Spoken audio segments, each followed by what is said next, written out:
사복음서에 보면 예수님께서 죽은 사람을 살리는 세 번의 사건이 기록이 되어 있습니다. 오늘 본문에 나오는 청년을 살리신 일과 그리고 회당장 야이로의 딸을 살리신 일, 그리고 마리아와 마르다의 오빠였던 나사로를 살리신 일이 바로 그 일입니다. 남자든 여자든 그리고 나이가 많든 적든 또 죽은 지 오래든 그렇지 않든 죽은 자를 살리는 것조차도 전능하신 우리 주님께는 전혀 문제될 것이 없었습니다. 우리 인간에게는 불가능한 일도 우리 예수님께는 매우 쉬운 일임을 우리는 복음서를 통해서 확인할 수 있습니다. 왜 그런가 하면 우리 예수님은 하나님이시기 때문에 그렇습니다. 절망적인 상황도 우리 예수님께서는 복으로 바꾸십니다. 그리고 소망으로 변화시켜 가십니다. 그것을 일깨워 주시는데 우리는 2024년 들어오면서 수요일 저녁으로 치유하는 예수님에 대하여 듣고 있습니다. 예수님의 치유 이야기를 듣고 있는데 우리는 그 이야기들을 쭉 들으면서 절망이 희망으로 바뀌는 모습들을 확인할 수 있습니다. 죽음과 같은 어두움이 생명의 빛으로 바뀌는 모습을 우리는 확인할 수 있습니다. 오늘 저녁에도 이런 은혜가 우리에게 꼭 있으시기를 바랍니다. 오늘 본문에 등장하는 사건은 매우 슬픈 일입니다. 왜 그런가 하면 자식이 죽었습니다. 그것도 하나밖에 없는 자식이 죽었습니다. 12절 말씀을 보면 성문에 가까이 이르실 때에 사람들이 한 죽은 자를 메고 나오니 이는 한 어머니의 독자요 그의 어머니는 과부라. 그 성에 많은 사람도 그와 함께 나오거늘 그랬습니다. 죽은 이 청년이 독자랍니다. 외아들이라고 하는 거죠. 그리고 또 이 어머니는 홀로 사는 여인이었습니다. 남편을 여의고 남편 없이 홀로 그 아들 바라보며 살았을 것인데 그 아들이 그만 죽었습니다. 참 절망입니다. 이제 이 땅에서 다시는 그 아들을 볼 수 없을 것입니다. 남편 없이 아들만 바라보고 살았을 것인데, 그래서 그 아들이 희망이었을 것인데 이 희망도 이제는 사라진 상태가 되었습니다. 그런 상황은 참 눈물 나는 상황이죠. 울 수밖에 없는 그런 상황입니다.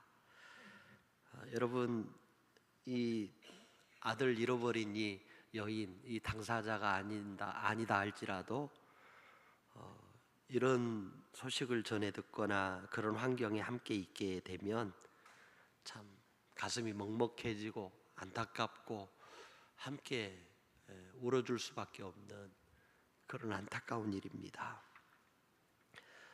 그런데 예수님께서 이런 일을 겪고 이제 아들의 그 마지막 가는 길에 장례를 위해서 따라 나선 이 어머니, 이 여인에게 예수님이 오늘 본문 말씀을 보면 울지 말라 이렇게 말씀을 하십니다. 여러분, 이 상황이 어떻게 울지 않을 수 있겠습니까? 그런데 예수님은 울지 말라 이렇게 말씀을 하십니다.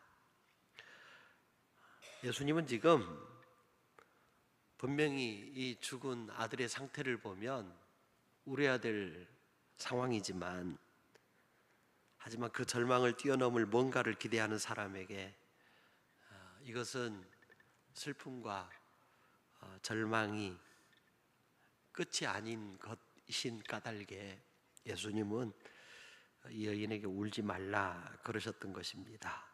이제 울지 말라고 말씀하신 예수님은 그 눈물을 그치게 하실 능력이 있으셨기 때문입니다. 여러분, 우리가 예수님을 믿습니다. 이 예수님을 믿는 이 믿음이라고 하는 것은 어떤 경우에도 눈물만 흘리고 슬퍼만 하게 하지는 않습니다. 울고 통곡할 상황에서 우리의 눈을 열어서 주님을 바라보게 하는 것인데, 오늘 저녁에도 우리가 잠깐의 이 말씀을 통해서 그것을 우리 안에 믿음으로, 또 내 믿음의 내용으로 삼을 수 있고, 실제로 우리가 그런 우려야 되는 절박한 상황, 그리고 절망적인 상황에서 주님을 바라볼 수 있는 새로운 믿음의 눈을 뜰 수 있다라고 하면, 그러면 우리에게는 참 은혜로운 미래가 열리게 될 것입니다. 여러분, 우리가 장례식을 치르면서 대부분 다 우는 모습들을 봅니다. 요즘에는 하도 메말라 있어서 장례식을 이렇게 목사가 집례하면서 보면은 가족들이 잘 안 웁니다. 믿음이 좋아서 안 우는 건가? 이런 생각도 해보지만 실은 그것도 아닌 것 같은데 참 잘 안 울어요.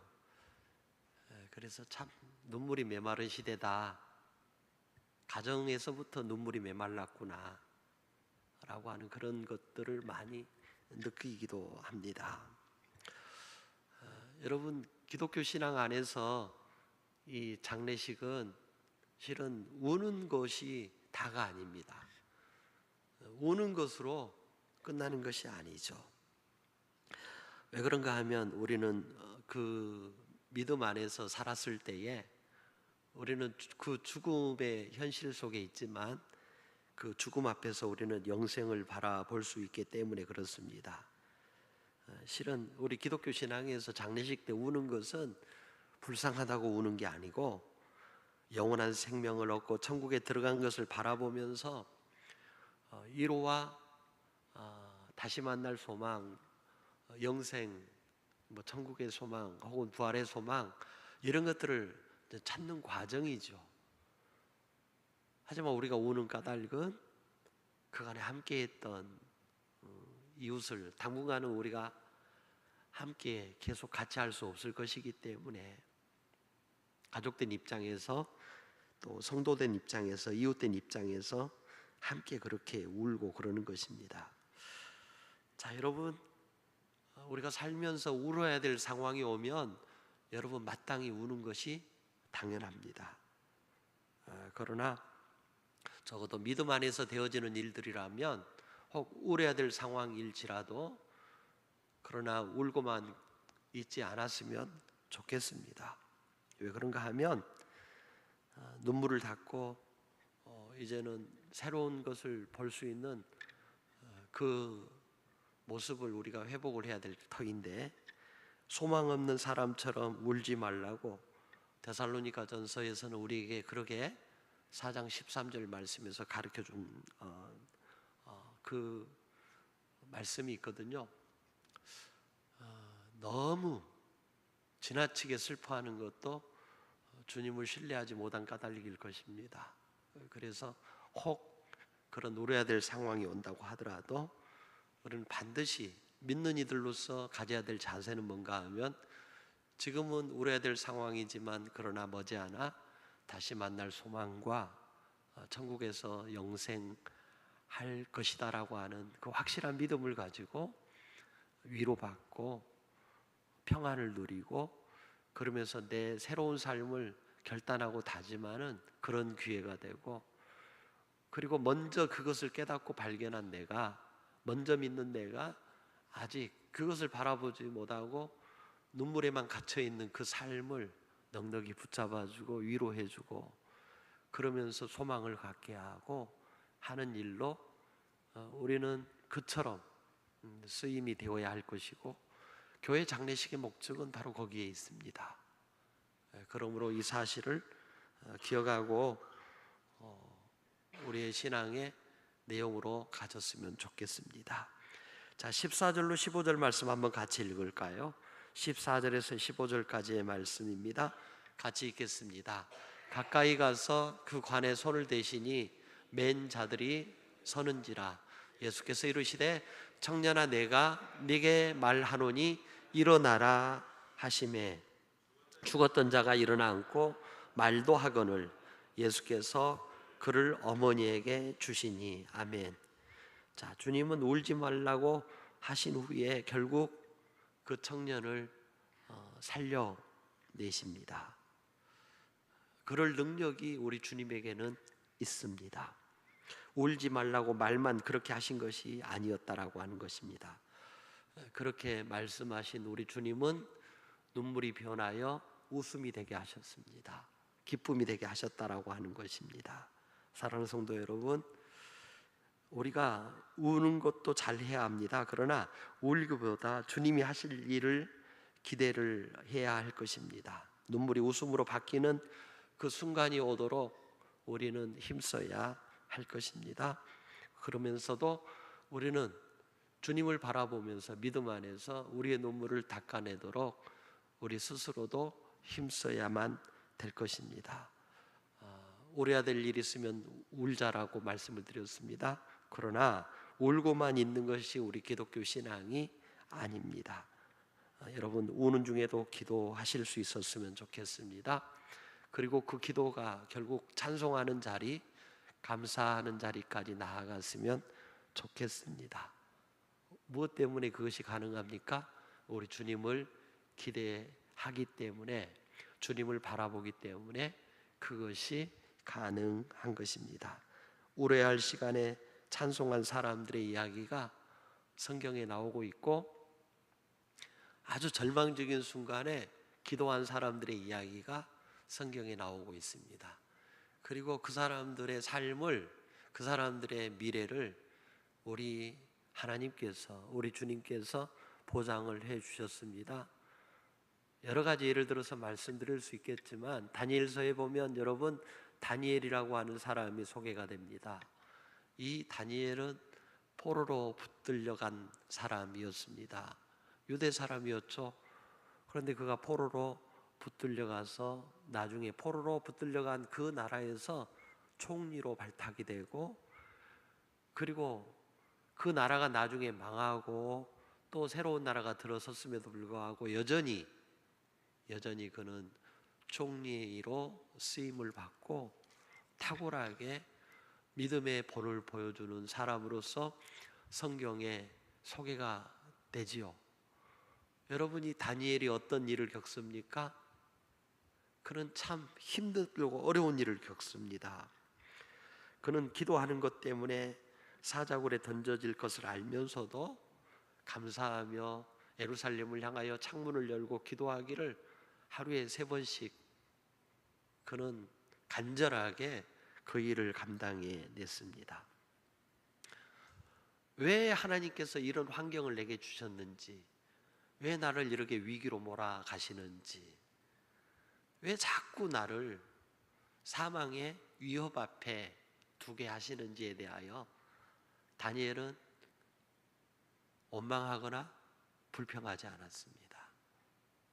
여전히 그는 거기에서도 기도했고 여전히 감사했습니다.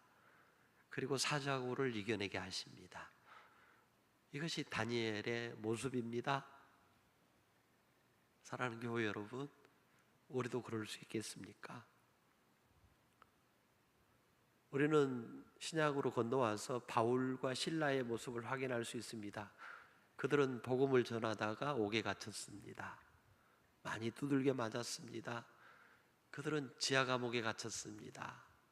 그런데 그곳에서 그들은 무엇을 합니까? 그들의 손과 발은 꽁꽁 묶여 있었습니다. 쇠고랑이 그들의 손과 발을 묶고 있었습니다. 그리고 철저하게 그들은 갇혀 있었고 옥문은 그들을 밖으로 나가지 못하도록 했습니다. 밖에 간수들이 지키고 있습니다. 그 속에서 그들은 이렇게 말하지 않았습니다. 왜? 복음을 위해서 내가 주님 앞에 충성하고 봉사하는데, 왜 내가 이 사역을 감당해내는데, 모든 건 내려놓고 오직 주님만을 위해서 이렇게 사는데 왜 내가 이런 일을 겪고 억울한 일을 당하고 무고하게 고소당하고 그리고 두들겨 맞고 언제 붙들려 나가서 죽어야 될 상황일지도 모르는 이 현실에 직면하게 되었는지에 대하여 그들은 주님께 불평하거나 원망하지 않았습니다. 오히려 그들은 엎드려서 기도를 했고 주님을 찬양했습니다. 그리고 그들에게 주어진 웃을 수 있는 일이 벌어집니다. 여러분, 옥터가 움직이고 그들을 묶었던 것들이 다 풀려지고 옥문이 열리는 것을 그들은 경험을 합니다. 그리고 간수장의 회개와 간수장 가족이 예수 그리스도를 믿게 되는 일들조차도 확인을 하게 됩니다. 엄청난 일을 옥에 갇혔지만 그들은 확인하게 된 것입니다. 그러면서 그들은 주님께서 이처럼 역사하시는구나, 주님이 나와 함께 하시는구나 라고 하는 것을 거기에서도 확인하게 됩니다. 울어야 될 상황, 절망적인 상황, 불평하고 원망해야 될 그럴 상황, 참 실망하고 낙심해야 될 상황입니다.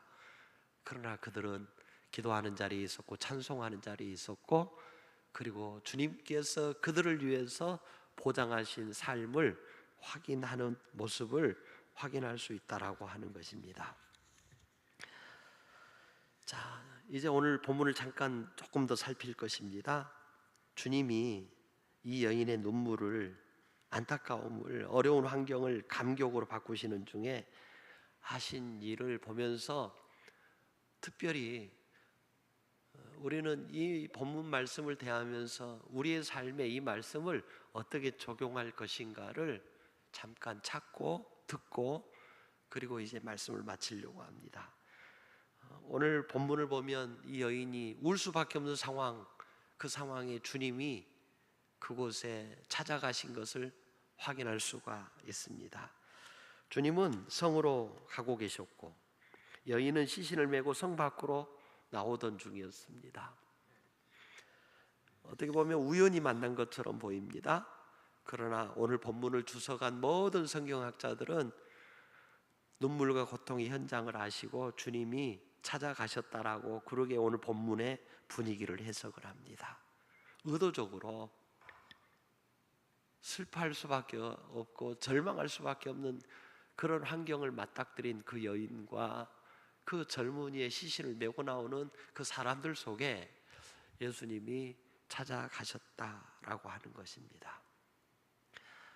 여러분, 우리 믿음의 사람들이 반드시 기억해야 될 것이 하나가 있습니다. 그건 뭔가 하면 내가 겪고 있는 삶의 문제에, 특별히 어려움이나 낙심이나 고난이나 고통이나 힘들고 어려운 절망적인 상황에 항상 우리 주님은 여전히 지금도 성령으로 임마누엘 되시는 우리 주님은 우리와 함께하고 계신다라고 하는 사실을 우리가 꼭 기억을 하셨으면 좋겠습니다. 내가 힘들어할 때, 내가 눈물을 흘릴 때에 이미 주님께서 내 눈물을 닦아주실 준비를 하고 채비를 하시고 내 곁에 계신다라고 하는 사실을 놓치셔서는 안 될 것입니다. 주님은 내 눈의 눈물을 결국에는 닦아주시는 주님으로 우리 가운데 보이실 것입니다. 그러므로 그 주님을 늘 기대하셨으면 좋겠습니다. 그리고 우리가 그런 은혜를 힘입고 살게 된 사람들이라고 한다면, 그리고 이미 우리가 그런 힘들고 어려운 상황 속에서도 그 은혜를 한 번이라도 누려보고 두 번, 세 번이라도 확인했던 그런 경험이 있다라고 하면 우리도 어떻게 살아야 되겠습니까? 우리도 눈물을 닦아주는 손이 되어서, 주님의 손이 되어서 우리도 힘들고 어려운 사람 곁으로 찾아가야 되지 않겠습니까? 찾아가서 눈물을 닦아주는 삶을 살아내야 되지 않겠습니까? 이번에도 우리 이재 권사님 장례식을 치르면서 제가 많은 생각을 했습니다. 참 앞으로는 교회장으로 장례식 하기도 참 더 어렵겠다라고 하는 생각을 해보았습니다. 여러분, 그냥 세상적인 모든 그 어떤 생각들을 좀 내려놓으셨으면 좋겠습니다. 오늘날 교회 안에 들어와 있는 장례 풍속을 보면은 교회장으로 장례식을 할 때 그 흐름을 보면 세상과 크게 다르지 않습니다. 고인이나 그 가족이 내게 와서 경조사에, 내 경조사에 함께 하셨기 때문에 내가 갚아야 된다라고 하는 그런 의무감에서 가는 것이 교회의 장례식이 아닙니다. 뿐만 아니라 여러분, 내가 이제 나이도 이만큼 지긋하고 그러는데 그 젊은 사람들이 해야 될 그 장례 그 분위기 속에 내가 왜 이 나이 돼 가지고 가는 것도 좀 그렇다. 실은 그것도 좀 넘어서야 될 것 같습니다. 교회의 장례식은 여러분 그것을 뛰어넘습니다. 교회의 장례식은 여러분 오해 없이 들으시기 바랍니다. 고인을 위한 것이 아닙니다. 교회장으로 한다고 해서 고인이 천국을 가고 안 가고의 문제가 아닙니다. 이 말씀 이해가 되십니까? 이해가 안 되시면 나중에 성경 공부하는 시간에 오셔서 그 문제도 한번 같이 집중적으로 들으시는 것도 좋겠습니다. 교회 장례식은 고인의 믿음을 다시 한번 새롭게 확인하고 점검하고, 그리고 그 믿음의 내용을 남은 우리가, 그리고 남은 유족들에게 아름답게 소개하기도 하고, 믿음 안에서 천국을 소망하고 부활을 소망하고 다시 만날 영생하는 공동체로 그 유족들에게 새롭게 위로를 주고 격려를 주고 삶의 희망을 주기 위해서 실은 기독교의 장례 예식을 하는 것입니다. 그 일에 조문을 할 때 조의금은 나중 일입니다.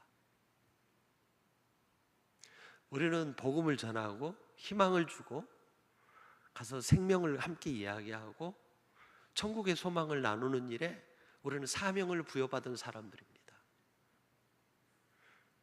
그러므로 우리는 적극적이어야만 합니다.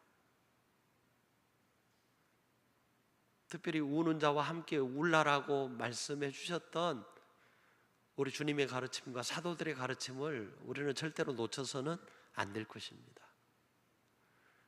그러므로 여러분, 교회의 장례식은 마치 그 일이 내 일인 양, 내가 겪은 아픔인 양 우리는 그렇게 여겨야만 합니다.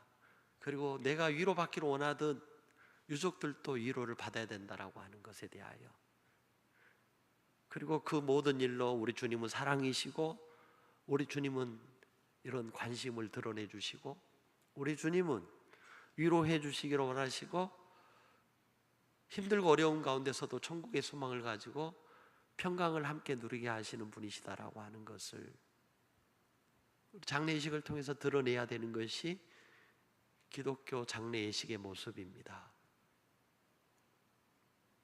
늘상 간간히 왕왕 제가 여러분에게 말씀드렸듯이 교회에서 장례예식은 예배여야만 하고 특별히 예배 예식이어야만 합니다. 우리는 예배자입니다.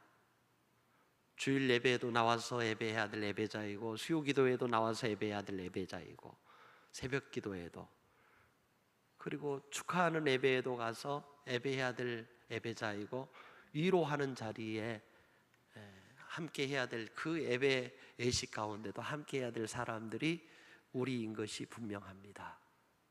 그렇다라고 하면 조의금이나 관계나 이런 모든 것을 뛰어넘어서 교회가 그 일을 감당해내는 일이라고 하면 적극적으로 솔선수범해서 여러분 참여해서 위로해 주시고 격려해 주시고 그러셨으면 좋겠습니다. 반드시 그러셨으면 좋겠습니다. 제일 안타까운 모습은 교회 안에서 어떤 역할 정도 하는 분들은 차가 부족할 정도로 장례식에 많이 오셔서 다 함께 예배합니다. 그런데 교회 안에서 역할을 나름대로 크게 하는 분 아니다라고 하는 그런 모습들로 신앙생활을 했던 분들의 장례식은 교회장으로 하는데도 보면, 예배 때 보면 참 초라한 모습 그대로라고 이렇게 표현을 해도 될까요? 근데 목사의 마음에 참 미안함이 있습니다. 유족들에게도 미안함이 있고, 교회가 이런 일로도 이렇게 차별을 겪는구나. 끝까지 교회 안에서 예배하고 교회 안에서 함께 같이 가족이라고 인사하고 교제하고 그랬는데, 교회 안에서 하는 역할에 따라서 마지막 가는 순간까지도 이런 차별이 교회 안에 있어 보이는구나 싶을 때는 참 마음이 참 아파오는, 점여오는 그런 것을 느끼게 됩니다. 저는 그래서 홀로 신앙생활하는 분이 어려운 일을 겪을 때 우리가 더 많이 가주어야 되고 가서 더 적극적으로 위로해야 된다라고 저는 그렇게 생각이 되어집니다. 그것이 맞다고 여겨집니다. 오늘 본문의 이 아들을 잃고 눈물을 흘리는 이 여성은 당시에 가장 사회적인 약자 가운데 한 분입니다. 왜 그런가 하면 성경에서도 가장 약한 사람의 대명사로 나그네 된 사람, 남편 없이 홀로 사는 과부, 그리고 고아, 이런 사람들에 대하여 가장 크게 관심을 가지십니다. 11조를 나누라 하실 때도 그들과 나누라고 말씀하십니다. 구제를 말씀하실 때도 그들과 나누라고 말씀합니다. 그만큼 경제적인 약자고 사회적인 약자들입니다. 교회가 관심을 갖고 집중해야 될 사람들은 바로 그 사람들입니다. 물론 모든 사람에게 교회는 집중해야 되지만 특별히 그분들이 교회 안에서조차도 소외받지 않도록 하셔야만 합니다. 그러므로 우리 모두는 교회가 감당해내는 모든 장례식에, 장례 예배와 장례 예식에 우리 교회가 관심을 갖기를 바랍니다. 그러셔야만 합니다. 여러분이 위로하신 만큼 나중에 여러분도 위로를 받게 될 것입니다. 왜 그런가 하면 심는 대로 거두는 것이고 행한 대로 받기 때문에 그렇습니다. 혹시 나중에 내가 이 땅을 떠났을 때 내 장례식장이 초라하지 않도록 여러분 지금 열심히 심으십시오. 이런 말씀 들으시면 좀 불쾌하십니까? 아니요. 열심히 여러분 병문도 하시고 열심히 축하도 하시고 그러게 하십시오. 정승집 개가 죽으면 어떻게 될까요? 그 집은 사람들로 북적이고 넘쳐날 것입니다. 지금 누가 살아있기 때문에? 정승이 살아있을 것이기 때문에. 하지만 정승이 죽으면 그 집은 어떻게 될까요? 그 다음 이야기는 하지 않아도 여러분이 아십니다. 교회 안에도 이런 모습이 너무도 많다라고 하는 것입니다. 자, 그러므로 이 부분에서 제가 잠깐 머물렀다라고 하는 것을 오늘 저녁에는 마음에 좀 담고 가셨으면 좋겠습니다. 예수님은 고통의 현장을 보시고 불쌍히 여기셨는데 13절 말씀이죠. 우리도 예수님이 가졌던 이런 마음이 필요한 겁니다. 불쌍히 여기셨다라고 하는 거죠. 긍휼히 여기셨다라고 하는 거예요. 한문으로는 동정이라고 표현을 합니다. 여러분, 동정 그러면 우리는 자꾸 귀에 거슬리는 말로 받아들일 수 있습니다. 그러나 여러분, 동정이라고 하는 말을 우리말로 풀어보면 같은 감정입니다. 같은 감정. 슬퍼합니다. 동정한다라고 하는 것은 여러분 같은 감정을 갖는 것입니다. 슬퍼하는 감정을. 기뻐합니다. 같은 감정을 갖는다라고 하는 것이죠. 함께 기뻐한다라고 하는 것입니다. 여러분, 누가복음을 읽다 보면 저 뒤에 가면 누가복음 10장에 강도 만난 사람을 본 사람들의 반응이 나오고 있습니다. 보고 그냥 지나치는 사람들이 나옵니다. 제사장도 레위 사람도 그랬습니다. 그러나 사마리아 사람은 그를 보고 동정했습니다. 불쌍히 여겼습니다. 그것이 10장 33절에 나와 있는 말씀입니다. 여러분, 제가 언젠가 고장난 마음, 이런 표현을 써서 설교를 한 적이 있습니다. 못된 마음입니다.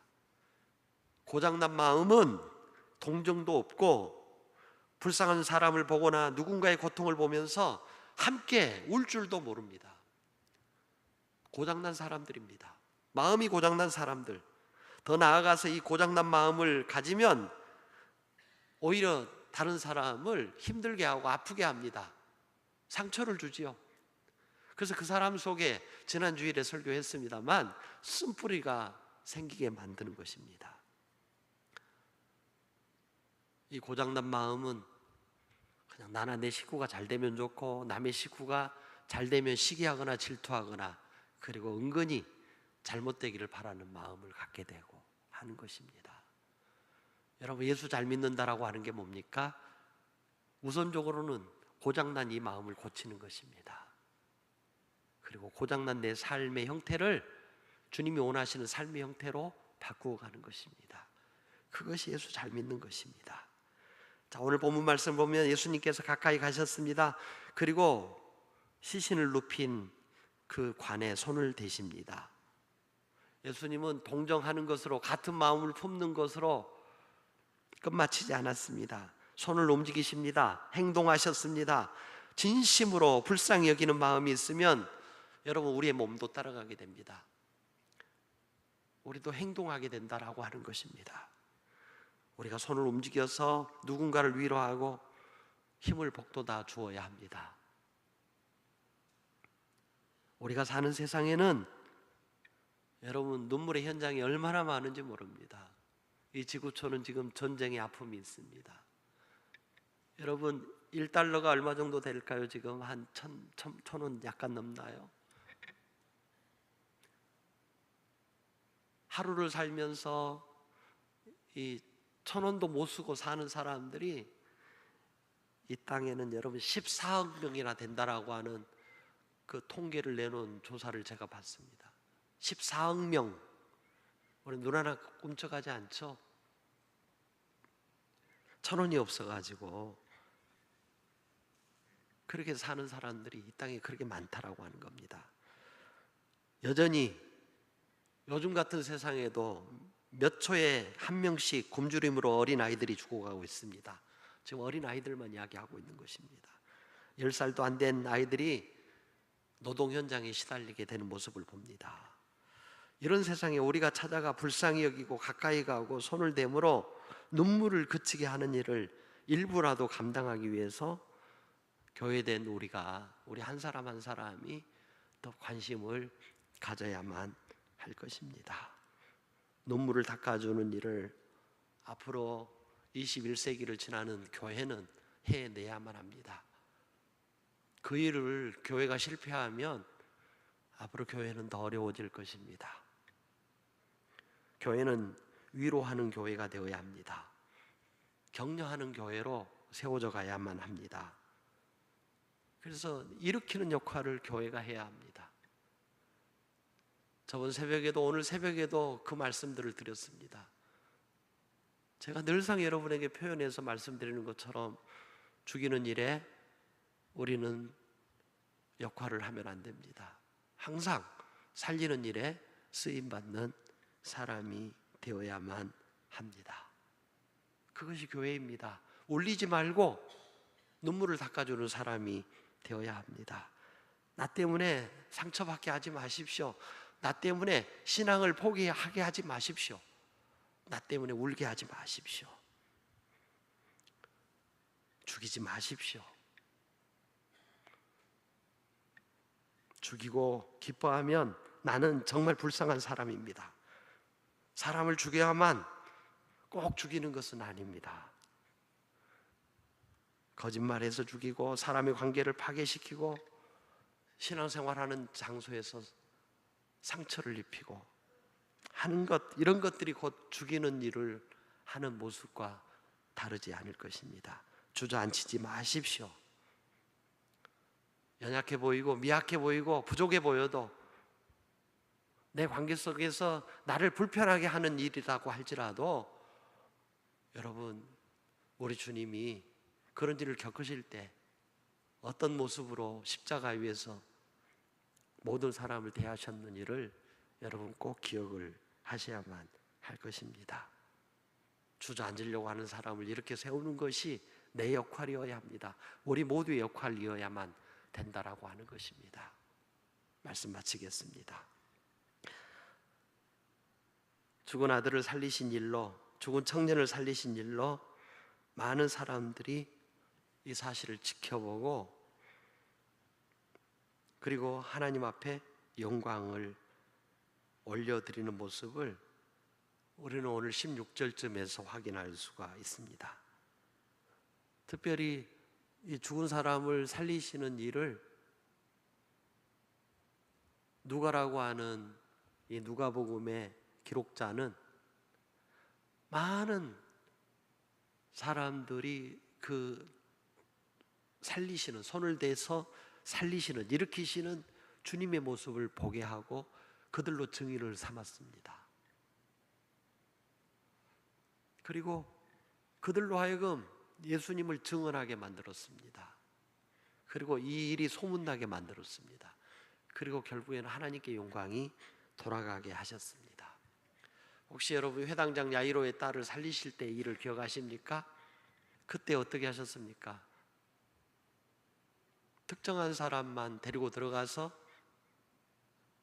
이 아이를 살려내셨습니다. 그러나 여러분, 오늘 본문은 모든 사람들이 보는 앞에서 이 청년을 살려내십니다. 요한복음에서 나사로를 살려내실 때도 보면은 그 살려낸 일을 그 현장에 있는 사람들이 다 봅니다. 그리고 그 소문은 결국 많은 사람들을 예수 믿게 하는 놀라운 결과를 가져오게 되었고, 요한복음 말씀을 쭉 읽어보면 나사로 사건 이후에 나사로 때문에, 나사로 까닭에 예수 믿는 사람들이 생겨났다라고 하는 내용을 우리는 확인할 수 있습니다. 특별히 지금 이 시대는 누군가가 나를 보는 세상입니다. 그러잖아요. 여러분 잘 모르죠? 여러분, 제가 얼마 전에도 길을 가는데 누가 나를 알아보더라고요. 봤다 그래요. 뭘 봤을까? 유튜브에서 봤다는 거예요. 누구를요? 제 얼굴을 봤다는 거예요. 목사님 맞죠? 그래요. 나는 그분을 몰라요. 어떻게 타고 들어와서 이제 우리 교회 설교를 봤나 봐요. 한편으로는 제가 참 소름이 돋더라고요. 조회수를 보면 몇 명 없는 것 같은데 봤다는 거예요. 그래서 저는 이 지역에 가까운 목욕탕에를 안 가거든요. 왜요? 인사하기가 힘들어서. 제 성격에 또 인사 안 하고 지나치기는 뭐하니까 몇 번 가봤더니 다 아는 체를 하니까 목사님 오셨냐고. 그 웃기는 광경이잖아요. 여러분 발가벗고 목사님 오셨냐고. 이게 서로 불편하잖아요. 그래서 나를 몰라보는 곳에 간다고 가지만은 거기서도 알아보는 사람이 있어요. 참 이게 여러분, 요즘에는 누군가가 나를 보는 세상이에요. 여러분을 누군가가 지켜봐요. 가장 여러분을 확실하게 보고 계시는 분이 누굴까요? 얼른 대답하고 설교 마치게 해요. 누구실까요? 하나님이세요. 누군가를 여러분이 봐요. 네, 예수님을 봤어요. 죽은 이를 살리시는 모습을 봤어요. 증인들이 허다해요. 그들이 다 하나님께 영광을 올려드렸어요. 누군가가 나를 봤을 때 부끄럽지 않게 해야 돼요. 누군가가 나를 봤을 때 그때 참 얼굴을 들 수 없는 그런 상황이 되지 않도록 여러분 우리는 힘써야 됩니다. 요즘에는 얼마나 우리를 보고 있는 눈들이 많은지 몰라요. 심지어 기계조차도 우리를 봐요. 우리 교회만 들어와도 여러분 CCTV가 여러분을 다 봐요. 그리고 컴퓨터 안에 기록으로 남겨요. 요즘 그런 세상이에요. 그냥 경찰이 없어서 그냥 확 지나갔는데 나중에 뭐가 날라와요. 과태료 내라고. 범칙금 과태료가 날라와요. 뭐가 봤을까요? 카메라가 본 거예요. 요즘 그런 세상이에요. 근데 오죽 사람들이 많이 보겠습니까? 아는 체를 안 해서 그러지. 모른 척하고 그냥 지나쳐서 그러지.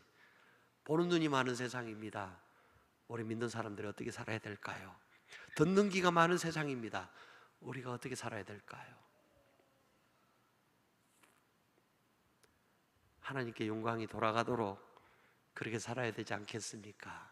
오늘 예수님처럼 말입니다. 오늘 또 죽은 사람조차도 그 생명을 치유하셔서 살려내십니다. 오늘 우리는 또 한 번의 치유의 이야기를, 죽은 사람을 살리시는 이야기를 통해서 들었습니다. 그리고 그 살리시는 일을 통해서 과연 우리는 어떤 삶을 살아내야 될 것인지조차도 잠깐 들었습니다. 사랑하는 교회 여러분, 장시간 경청해 주셔서 감사합니다.